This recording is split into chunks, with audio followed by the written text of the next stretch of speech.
Advent ist und ich bin zum letzten Mal in diesem Jahr mit meinem Radl unterwegs. Dafür habe ich mir den Chiemgau ausgesucht und meine erste Anlaufstelle ist die Heidi Wolf in Chieming, von der ich weiß, dass sie jedes Jahr hervorragende Weihnachtsgürtel backt. Über 50 Sorten soll sie heuer schon gemacht haben und da habe ich angefragt, ob ich ein bisschen mithelfen darf. Grüß Gott, Frau Wolf, ich bin's, die Traudi Sieferlinger. Ja, Moment. Ja.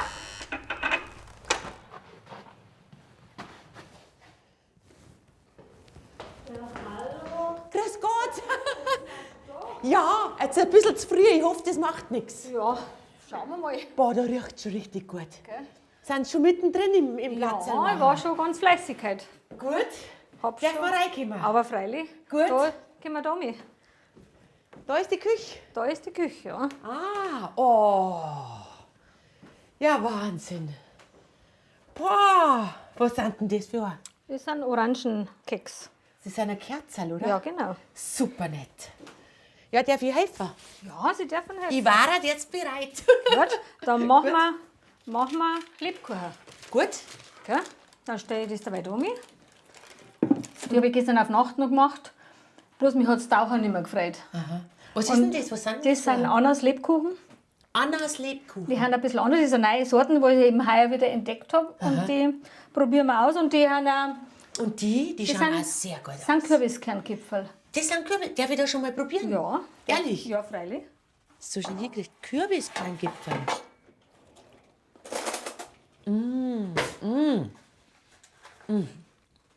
So wie Vanillegipfel, nur mit Kürbiskern. Man schmeckt den Kürbis ein bisschen aus, gell? Sehr gut. Wie viele Rezepte haben Sie noch auf Lager? 400. 400. Ja.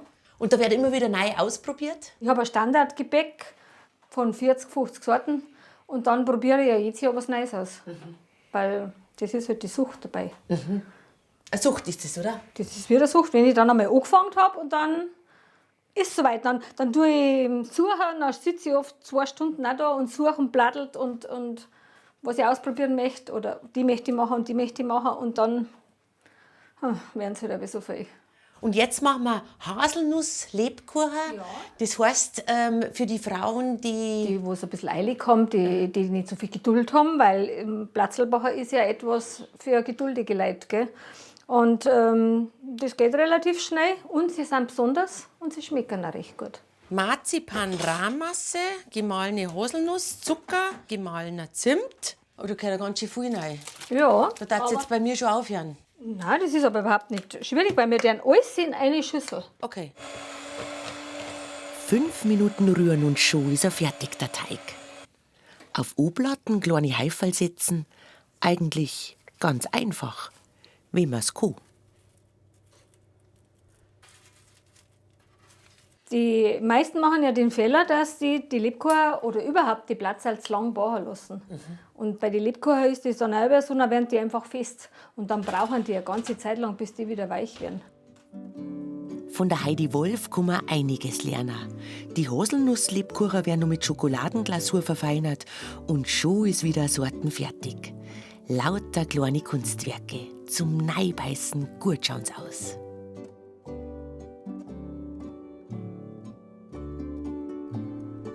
Weiter geht meine Fahrt durchs Moos zum Schusterhof in Bergen. Eine Begegnungsstätte für alle, die Volkskultur und Volksmusik schätzen.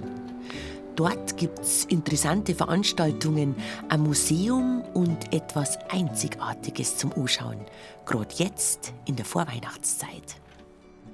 Ah, grüß Gott. Ja, wer ist denn da? Sind Sie der Herr Meier? Ich bin der Herr Meier. Grüß Gott, ich hab gemeint, da geht's rein. Da geht's auch rein, ich war gerade hinten. Ah, Sie waren gerade hinten. Herzlich willkommen. Grüß Gott, ich freue mich sehr. Freue mich auch. Und zwar auf diese wunderbare Krippen. Ich habe schon so viel gehört davon. Schön. Und die darf ich mir wahnsinnig gerne anschauen. Sehr gerne. Dann Gut. gehen wir rein. Gehen wir rein. Der Peter Meier, Besitzer vom Schusterhof, bringt mich persönlich zur Ettaler Schneekrippe. Einer der außergewöhnlichsten Krippen in ganz Bayern. Ah, und da sind auch lauter Krippen. Das sind auch lauter Krippel vom Konrad Brunner aus Traunstein. Dann schauen wir rein zu unserer großen Krippe. Da ist das Schmuckstück. Da ist das Schmuckstück. Ja, enorm. Ja, wie viele Figuren sind das jetzt? Es sind 152 Figuren insgesamt. und alle handgeschnitzt von Christian Wagner und in einer Auftragsarbeit für den Dr. Eggemann, einen Münchner Arzt. Innerhalb von 30 Jahren ist die Krippe entstanden, also immer Stück für Stück. Und in einem dieser Stücke hat er sich selbst verewigt, der Oberammergauer Schnitzer Christian Wagner, mit einer unglaublich detailliert gestalteten Kraxen. Originaltreue ist ein Markenzeichen dieser Krippen, wie man an den Trachtler sehen kann. Von Südtirol über die Steiermark bis hin zu sämtlichen bayerischen Regionen. Allein die Handschuhe dieser Schweinfurter Tracht sind ein Meisterstück der Schnitz- und Kaschierkunst. Auch Musikanten dürfen nicht fehlen, vom Allgäuer Alphornbläser, der mit einem Dudelsackspieler zum Tanz aufspielt, bis hin zum mexikanischen Trompetenbläser, dem Mariachi.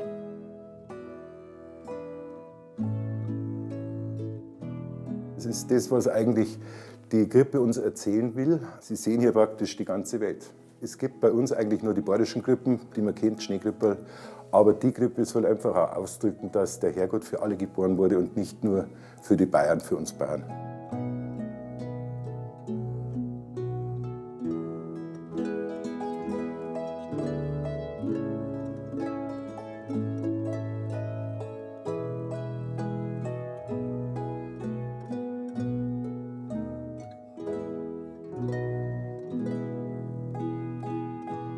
Faszinierend, wie liebevoll der Schnitzer die Kulturen der Welt porträtiert. Alle sind sie mit ihren Geschenken auf dem Weg zum Jesuskind, selbst ein Häuptling mit seiner Friedenspfeifen. Was ist denn Ihre Lieblingsfigur? Die Garsenkatti, mit Abstand. Die Garsenkatti. Die Garsenkatti, die zirkt da die Gars, sieht man da, die steirische, und das ist so aus dem Leben gegriffen und vor allem so natürlich, wenn man die einmal genau anschaut, das Gesicht von der, wie es sauer ist auf die Gars, dass es nicht weitergeht, und die Gars störrisch ist, mir gefällt die Garsenkatti am besten.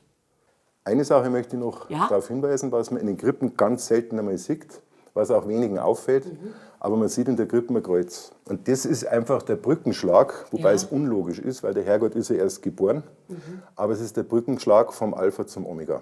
Also es soll eben zum Ausdruck gebracht werden, da ist die Geburt, dazwischen ist Leben und endet irgendwann einmal, deswegen das Kreuz als Symbol.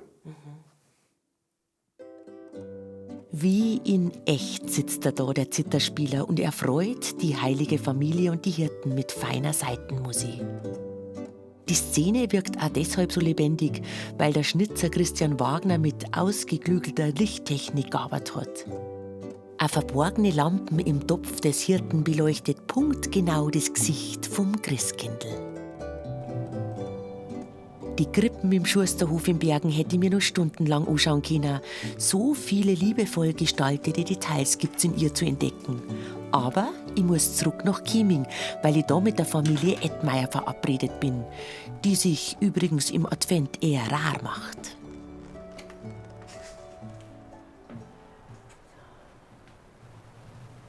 Ja, schon was. Gitti, grüß dich, servus. Ist schön, dass du da bist. Ja, ich freue mich. Jetzt habe ich es gefunden, du, die Proben schon. Die Proben schon, ja? Kommt rein.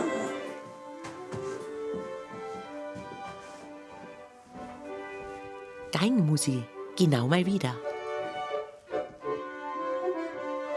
Servus.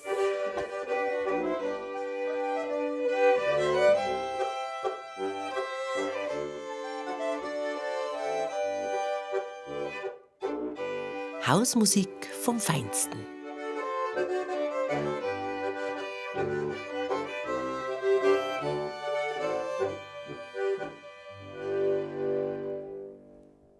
Oh, das ist aber ein schöner Empfang. Servus, grüß euch.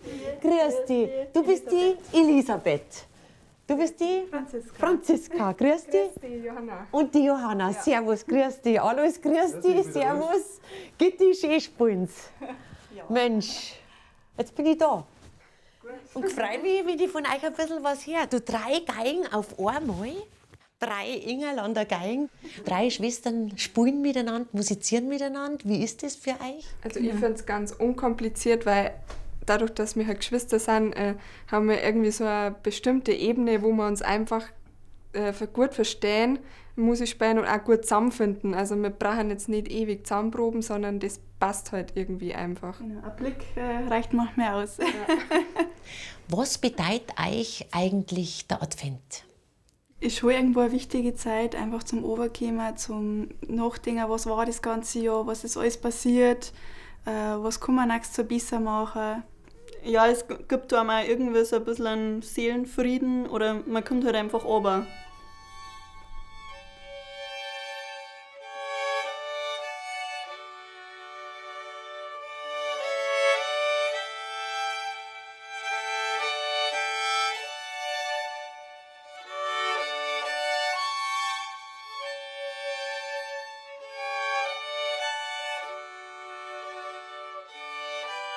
Und die wunderbaren Melodien in der Volksmusik helfen auch, diesen Seelenfrieden zu finden. Das gemeinsame Musizieren ist wohl eines der schönsten Geschenke, die sich eine Familie selber machen kann. Und das nicht nur im Advent.